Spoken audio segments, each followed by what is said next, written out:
Call this meeting to order. Please stand for the invocation by council member.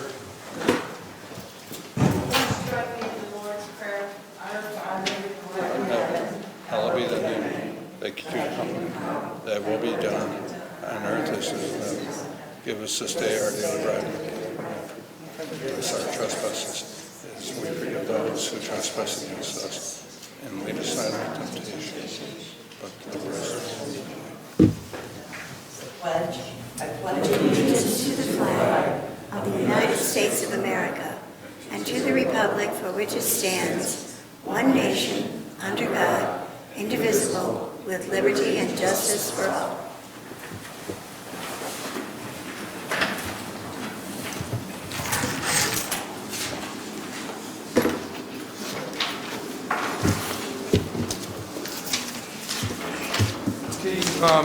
I have a copy of the July and August 2020 financials.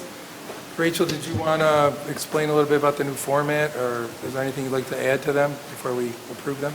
Yeah, I just wanted to point out that these were the first time we've run financial statements in our new financial management software program.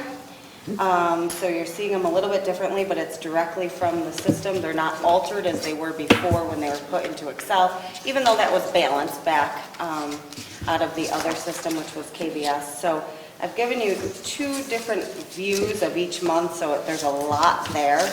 The revenues on the first view is just one line, so you can see how the city is doing in revenue year to date.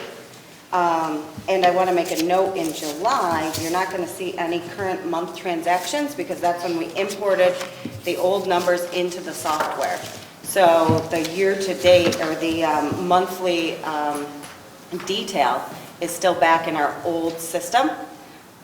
This was the balance coming into the new system. So the first view you have in July shows revenue just as one number, not broken out. And then it shows expenses by division or department. And then you go through and you have each fund as well in there. The second way I was showing you guys, I'm just looking for page numbers, I'm sorry. The second way I was showing you showed revenues broken out more, which you're more used to. Seeing the line items for revenue and where we are that month and year to date on the transactions. However, the expense data is broken out by major cost centers: personnel, equipment, contracted expenses, debt principal and debt interest, and employee benefits. So we're still working on reporting, financial reporting, and trying to get a semblance of what you'd like to see coming forward. But these are two reports, one for each month, so you have four in there on the financials. If there's any questions, I'll happily. So these are coming directly from the system, not being tallied up and then hand entered into an Excel spreadsheet. That's correct. We're skipping that. It could be a typo in there. This is coming directly from the software. Anyone have any questions on this? I'm on a report for 831, and I couldn't find the inappropriate fund balance, the appropriate fund balance, and the unassigned fund balance. Do you know where they are? Rachel, you want me to address that? I can start, but we don't normally have that.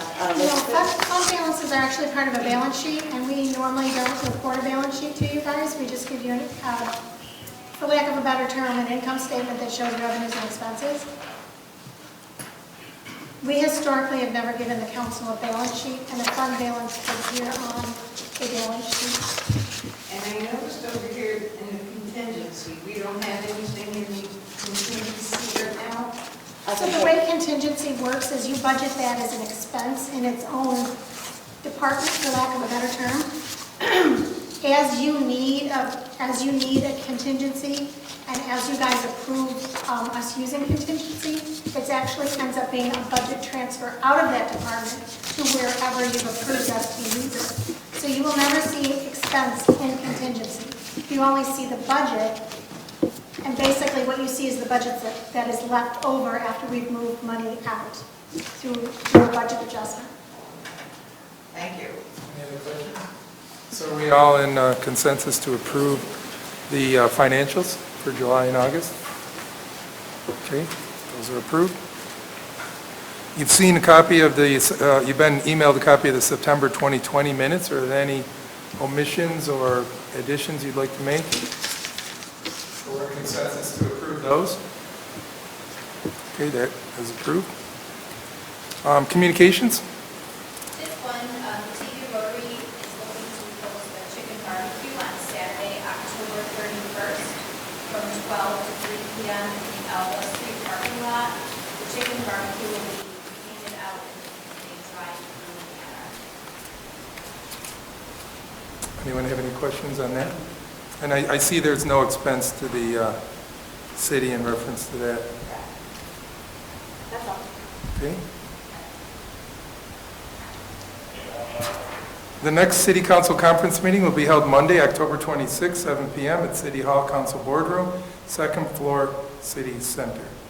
And today we have 2 proclamations. I'll do the first one. Steve, if you'd like to come up. Front and center.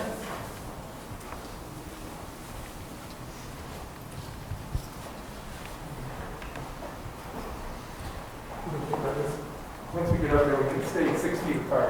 Okay. I'm sure you can hear me. Never been a problem. 123 to Batavia, here we go. Never heard that In a long time. Whereas Steve Robinson is being recognized for his near 30 years of dedicated service to the City of Batavia Police Department and the residents of the City of Batavia. Whereas Steve began his career with the City of Batavia Police on June 1st, 1990 as the department's first civilian police dispatcher. I remember when they paid well. Whereas throughout his career, Steve demonstrated efficiency and teamwork. He was instrumental in developing a training program for new dispatchers, worked hand in hand with the police officers to ensure each call for service was dispatched and documented correctly to ensure accurate records and officer safety. Steve ensured that all department records regarding the dispatch program were maintained to the utmost standard. He acted as a member and a role model for new officers and dispatchers alike. Dispatcher Robinson received many departmental awards and commendations for performance of his duties, as well as numerous letters of appreciation from the community regarding his handling of calls, callers, incidents that came into the dispatch desk. Dispatcher Robinson ensured critical calls for service and emergencies were dispatched in a timely and safe manner, resulting in increased responder and community safety. Although the city consolidated dispatch function of the police department in 2008 with Genesee County, Steve remained to ensure a smooth transition and to assist with other administrative duties as director, all while working full-time for the Genesee County 911 Center. In true spirit of appreciation for almost 30 years of dedicated service to the City of Batavia, the City Council of the City of Batavia does hereby make this proclamation to sincerely thank Steve Robinson for his dedicated service to our community, and we wish him well. Thank you.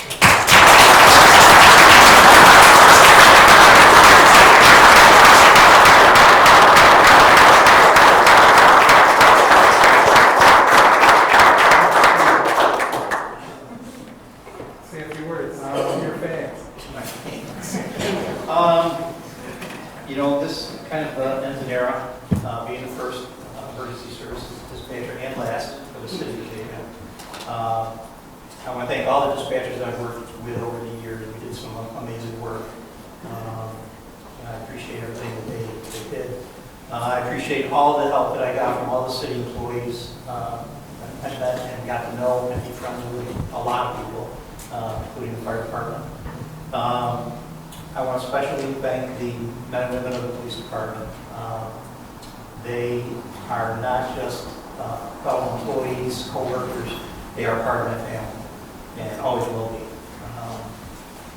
COVID-19 has ended a lot of people's careers, mine included now. It's not the way I wanted to walk out the door, obviously, but it is what it is. So everybody be safe. God bless you all.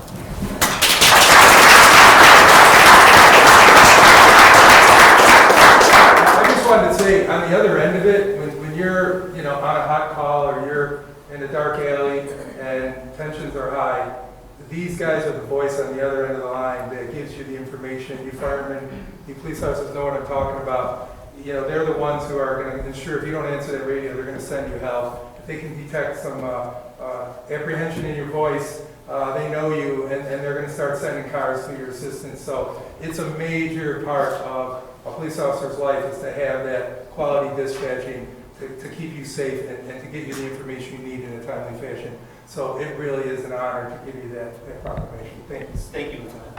Thank you.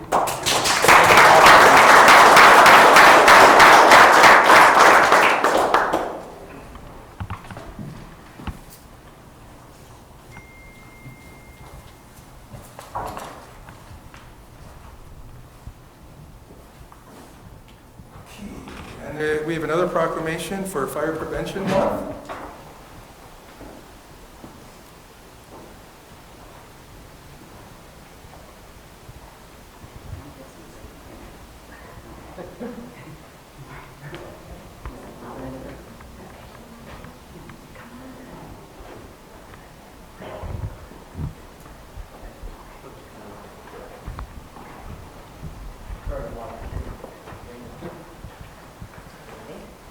City of Batavia Proclamation.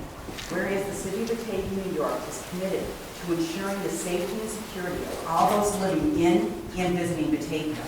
And whereas fire is a serious public safety concern, both locally and nationally, and homes are the locations where people are at the greatest risk from fire. And whereas home fires killed more than 2,630 people in the United States in 2017, according to the National Fire Protection Association. And fire departments in the United States responded to 357,000 home fires. Whereas cooking is the leading cause of home fires in the United States, where fire departments responded to more than 173,200 annually between 2013 and 2017. And whereas 2 of every 5 home fires start in the kitchen, with 31% of these fires resulting from unattended cooking, and whereas more than half of reported non-fatal home cooking fire injuries occurred when the victims tried to fight the fire themselves. And whereas children under 5 face a higher risk of non-fire burns associated with cooking than being burned in a cooking fire. Whereas Batavia's residents should stay in the kitchen when frying food on the stovetop, keep a 3-foot kid-free zone around cooking areas, and keep anything that can catch fire away from the stovetops. And whereas residents who have planned and practiced a home fire escape plan are more prepared and will therefore be more likely to survive a fire. And whereas working smoke alarms cut the risk of dying in reported home fires in half. And whereas Batavia's first responders are dedicated to reducing the occurrence of home fires and home fire injuries through prevention and protection education. And whereas Batavia's residents are responsive to public education measures and are able to take personal steps to increase their safety from fire, especially in their homes.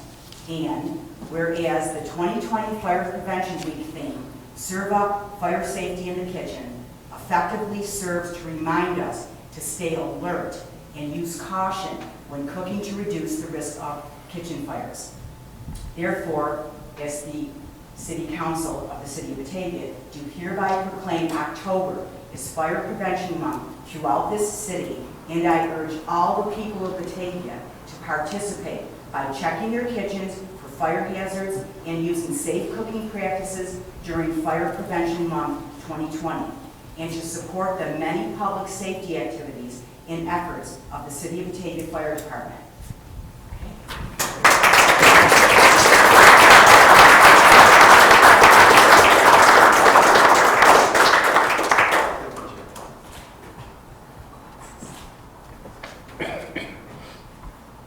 We appreciate the opportunity to serve our city. I'm extremely proud of every man and woman in our department. It is not just a job, it's a passion. They do it with the utmost respect and urgency, and we appreciate the opportunity to be acknowledged and to help spread our message for Fire Prevention Month. Thank you.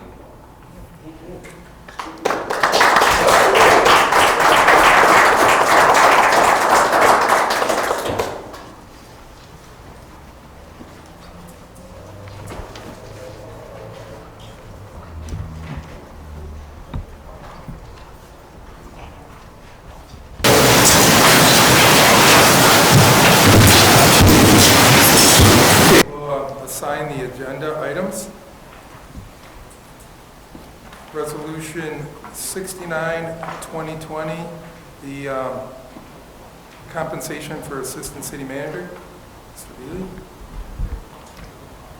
Resolution 70, 2020, the public use of land sale contract for 50 Oak Street. I believe that's the Habitat for Humanity. Casino. 71, 2020, the public hearing for the zoning ordinance change. Mr. Canale. 72, 2020, the budget reserve and expense amendment for the city center roof alterations.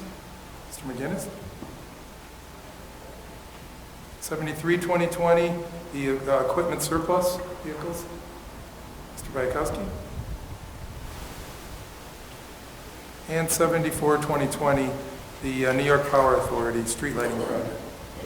Mr. Carras. Okay, I didn't see it on here, but I think we'll go with public comments right here. So does anybody sign up to speak? Okay, that solves that. City Attorney's report? I don't think I have anything formally. Spoke with George. Just went over the agenda, unless anyone has any questions. Okay, any questions? Okay. City Manager's report? Yep, in front of you had an updated handout as of this afternoon for the updated budget forecast and outlook. This is for the 2021 budget. We received good news over the weekend that the sales tax numbers have come in. County's third quarter, our second quarter, and the loss for that quarter was only 4.04%, and we were projecting a 15% loss in our numbers. I'll remind you that the loss in our first quarter was 17% in sales tax revenue. We also confirmed after we finished up August that the collection of property taxes is up to 94% collected, which is a good number. And we did receive 80% of our second AIM aid payment. So after reforecasting the city's revenue, the projected loss we see right now is about $793,000 on the revenue side. And we've taken measures for cost savings and cuts, which you've seen before. This memo is the one that you keep seeing over and over again, laid out the same way. Those same cuts are still in effect that total $611,000. And we did have some potential revenue receipts. We did receive the VLT money this year at 80% that was not budgeted for. In addition, we received $39,000 or will from the school district for our SRO position, and we have revenue for permits that is higher than expected by approximately $40,000. So all in all, we still need to be very careful and conscious of our budget. But I just want to thank the department heads and the managers for everything they're doing to keep the city running with reduced revenues and reduced expenditures. And I see this is Moody's report. Yep, Moody's report. We had an interview with Moody's on our bonding last week, and they issued that we'll be keeping the A1 rating for the city of Batavia. We're issuing a $2.5 million improvement serial bond. Our underlying financial position is noted as strong with solid management and manageable debt burden. I wanted to point out factors that could lead to an upgrade of our rating that we all need to be aware about is sustained growth and diversification in the tax and economic base and improvements in the socioeconomic characteristics. Couple Anything other. else, or did you want to take questions on that first, and then? I can take questions on that. Any And questions on the financial? So if I get this right, we were projecting to be 1.32 million loss, and we're down, we're at this point, due to keeping things tight, we're at 793. The first projection when COVID hit was 2.5 million loss, because we just didn't know where we would Right. be. It was, Then we it was moved worst to- case estimates. Yep, 1.32, and now we're down to 793,000. So I just can't thank the departments enough for all their hard work and sticking with the spending plans we laid out in April and May. And then some windfall revenue from the VLT. I mean, that is a huge shot in the arm for us to make the budget this year. Right. Yeah. Any questions on that? Okay, continue. Currently, the departments are finishing up their 6-month budget reviews, so they will be coming back with those by the end of the week. That'll help inform the next set of meetings we'll be having, which is issuing budget instructions by the end of this month to department heads and managers to start that process. This is the time of the year when we start here internally, and folks on council will see the budget rolling out in January. It is going to be difficult. However, in some ways, we're very lucky that our fiscal year started during COVID, because we're going to have a whole year of monitoring our fiscal year during COVID, and we can have more realistic projections in terms of loss of revenue coming in the door. So in some ways, we are lucky, whereas the county is on the calendar year, so they had part of their year without COVID. And then it was thrust upon them, and now they're going to be outlaying their budget very soon. Other information is the city will be working on, I've started the pandemic operations plan. It was passed by the legislature, signed by the governor, that we have to have a pandemic operations plan. It must be finalized by March 31st, reviewed and accepted by the city's unions. So that's ongoing. Continued collaboration with Genesee County on our contracts and determining levels of service as we move forward for costing in our 2021-22 budget. I had a meeting with the YMCA on their reopening and the project update. They still are moving forward with their DRI project to build the new YMCA, so I was very excited to hear that. They're doing a lot of work behind the scenes. Lastly, 2 other things. The ERP software and financial management implementation, you're all aware of, is continuing. There's a DRI project kickoff for Ellicott Place, the Save-A-Lot building, this Friday at 1 p.m. And the last thing is on Saturday, October 24th, the Batavia Police Department will have a drug drop-off from 10 a.m. to 2 p.m. As far as I know, Chief, this is the only one in Genesee County. And you're partnering with Genesee County Police, Leroy Police, UMMC on the effort. If you have anything to add. No, DEA cut back on their sites, so normally you would have a location at the Genesee County Sheriff's Department as well as the Leroy Police Department, but the DEA who runs the program said we were only going to support one site in each county this year. They selected Batavia as that site, so we decided to partner with the other agencies to make this happen and be as successful as possible. And UMMC wanted to get involved in it as well to be more connected to the communities. I have a question. Is that right at the police station? No, it's going to be at Elba Lot this year. Okay. Accommodate the I'm fact sorry, that I we only have missed one it. location. Okay. And we'll put out a press release ahead of time so everybody will Okay. see that. Thank you. Yep. That's all I have, unless there's any questions tonight. Okay. Committee reports. One tiny one. There are 50 scarecrows going up and down the street on Main Street. It's a record of scarecrows. And you are asked to vote for your favorite. It was in the Daily News. For those of you who don't get the Daily News, you might want to check it out. There will be another one. There's a big picture of all of them. Or the Batavian soon.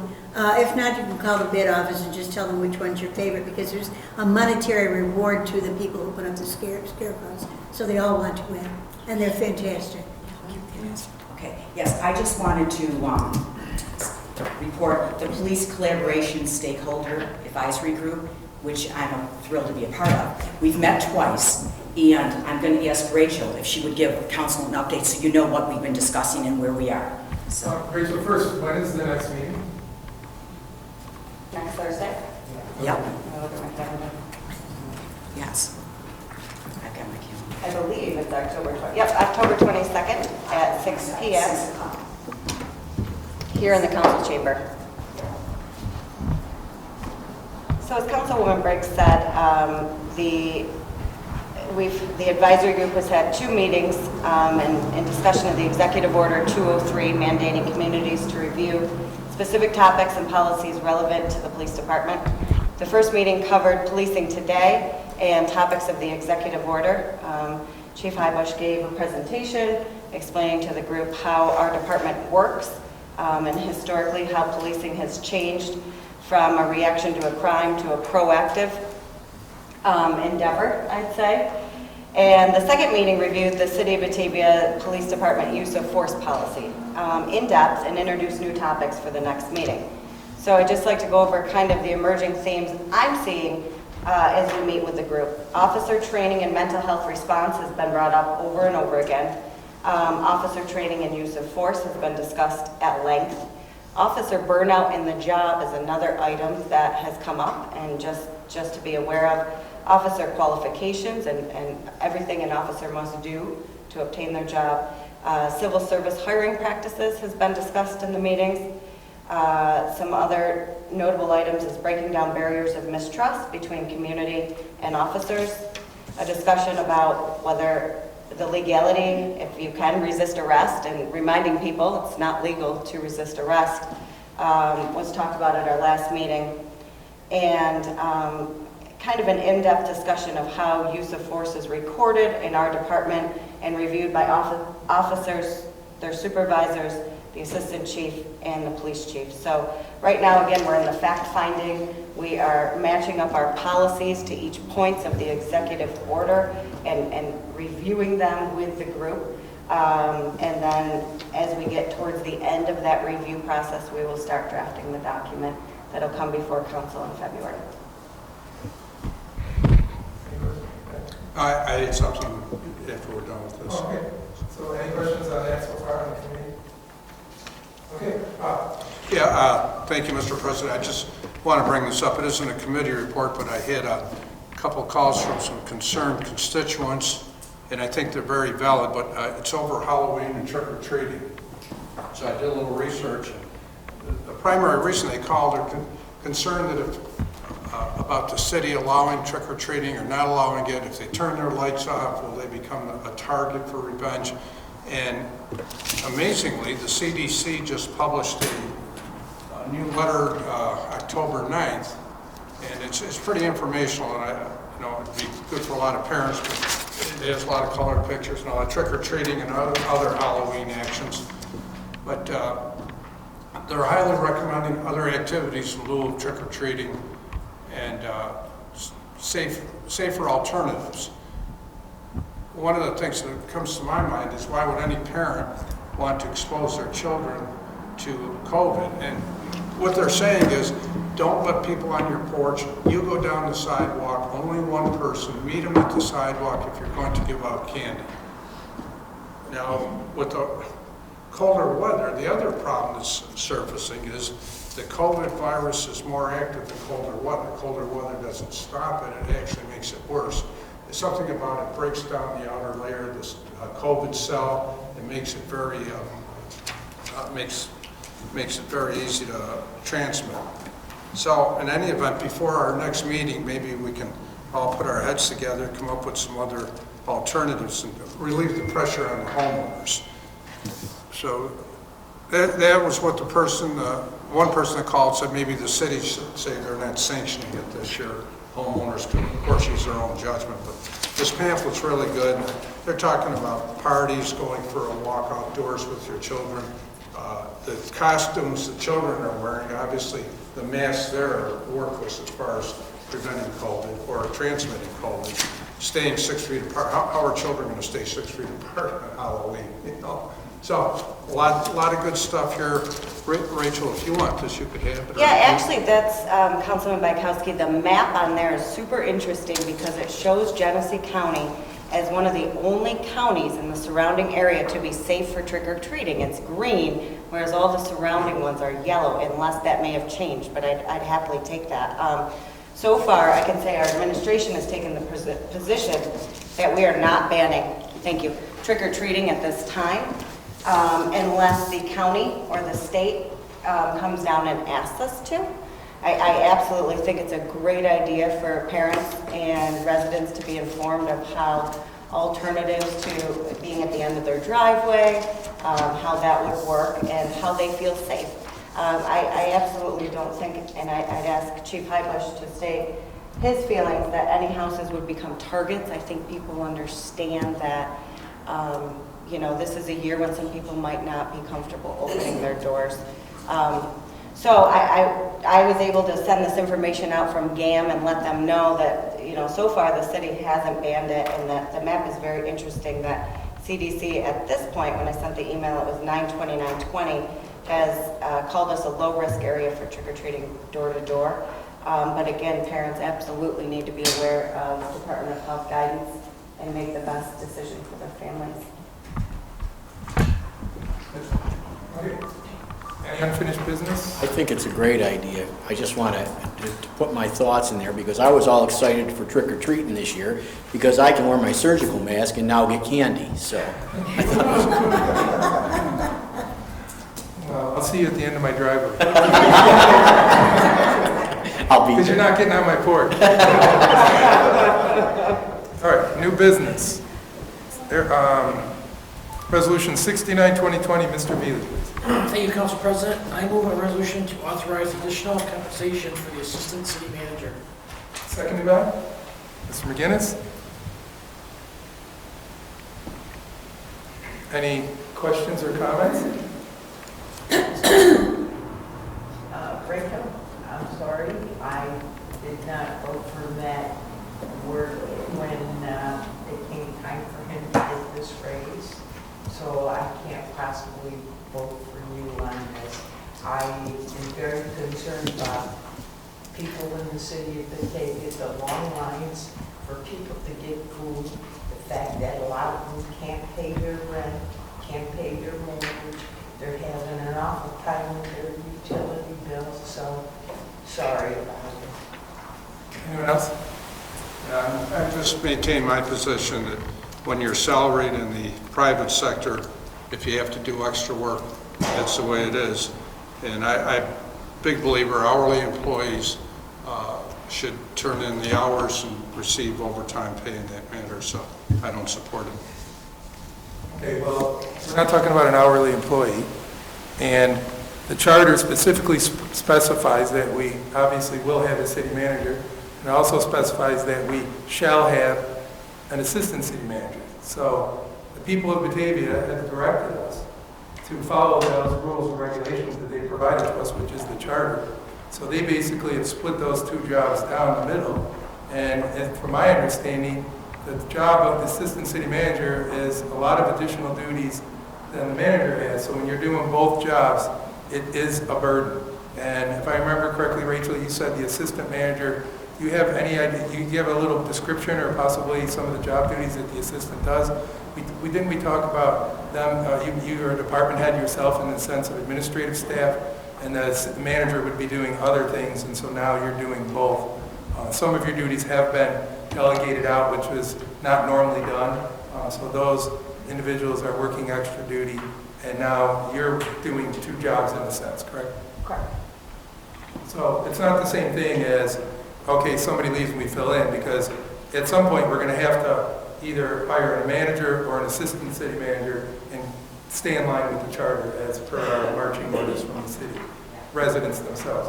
Well, we've done this in the past where we've compensated. Absolutely. Just did it in the past, so we're just being consistent and fair. That's what it is. And we're definitely saving money of a complete full salary, so it's not like we're going into debt to do this. Yeah. I just want to, Rachel, thank you for stepping up to the plate and doing this for us. Anyone else? Okay, call the roll, please. Councilmember Veely? Yes.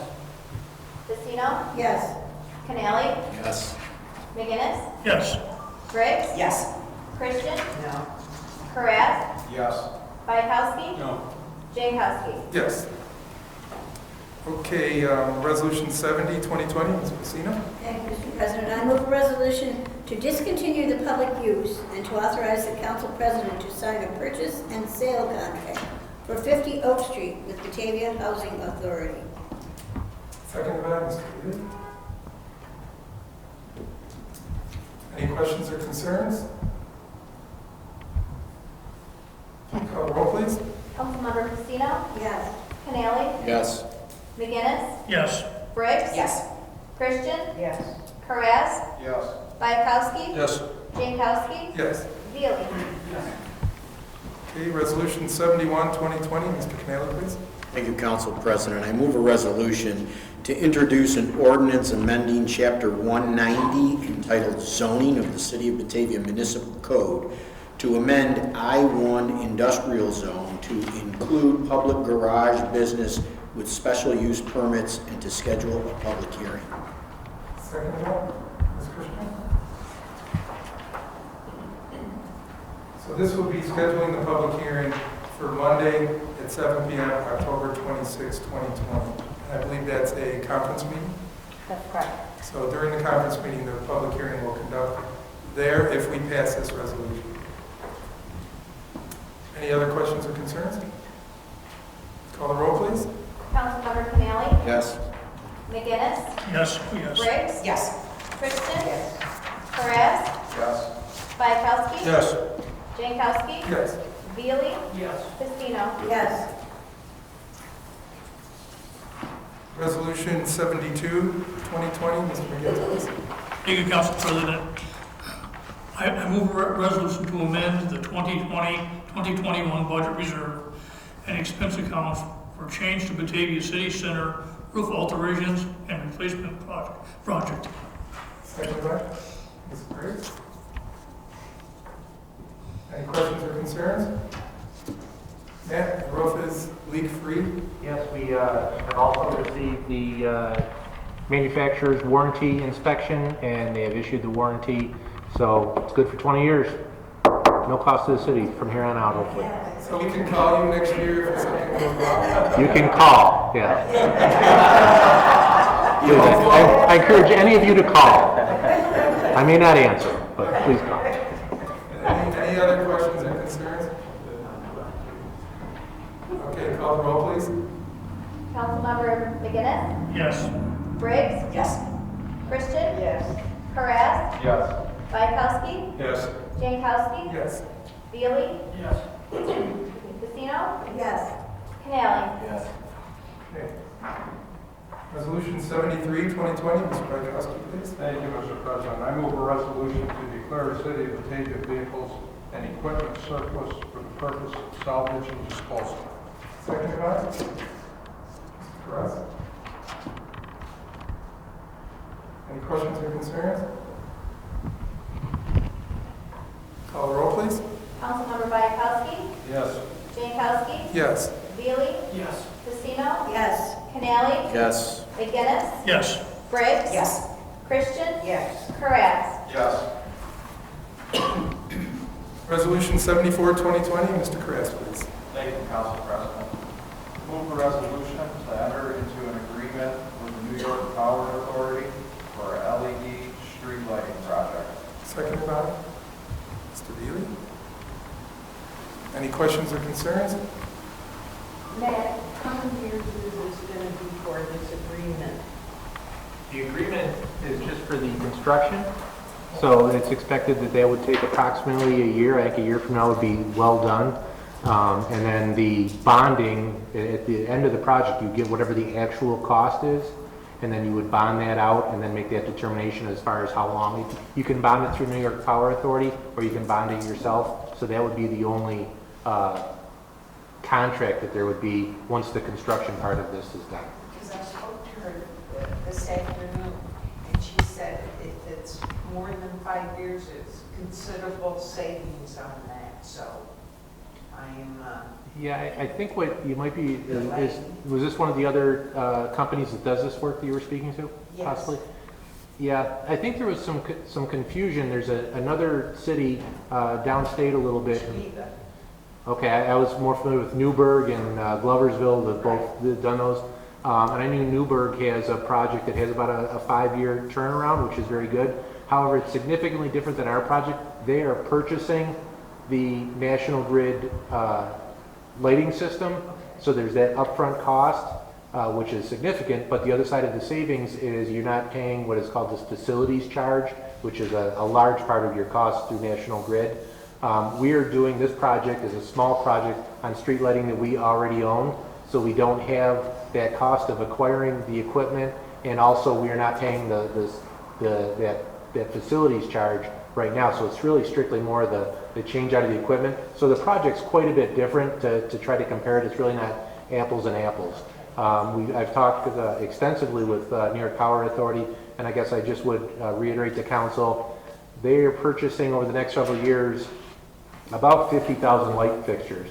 And so they are bidding those out at such a large scale, we pay exactly whatever their bid price is for that. So we're getting that buying power through that aspect of it. They're non-for-profit, so when it's done, whatever the cost of the project actually is, not the estimate, and their estimate is typically on the very conservative side, that is your cost, not anything that they've put in there. There's contingencies in there. There's some things that we may not end up not having to do, or maybe we could expand the project to add some parking lots, some things of that nature that should improve the project. But I'm very confident in going with the Power Authority on this, and really it's an opportunity, if this project goes well and goes smoothly, then to look at the larger residential street lighting that is owned through National Grid and that larger project. Thank you. Okay, sure. Anyone else? Can you call the roll, please? Councilmember Perez, Yes. Bykowski, Yes. Jankowski, Yes. Bailey, Casino, Yes. Canali, Yes. McGinnis, Yes. Briggs, Yes. Christian. Okay, executive session, please. Whereas Article 7, Section 105(1)(f) of the Public Officers Law permits a legislative body of a municipality to enter into an executive session to discuss the medical, financial, credit, or employment history of a particular person or corporation, or matters leading to the appointment, employment, promotion, demotion, discipline, suspension, dismissal, or removal of a particular person or corporation. Now therefore be it resolved by the Council of the City of Batavia that upon approval of this motion, the City Council does hereby enter into executive session. Seconded by Mr. Beely. Call the roll, please. Councilmember Casino, Yes. Canali, Yes. McGinnis, Yes. Briggs, Yes. Christian, Perez, Yes. Bykowski, Yes. Jankowski, Yes. Bailey. Okay, I ask that all non-council members please leave the chamber because due to COVID, we can't retire to our private facility, so we will be staying here. And thank you.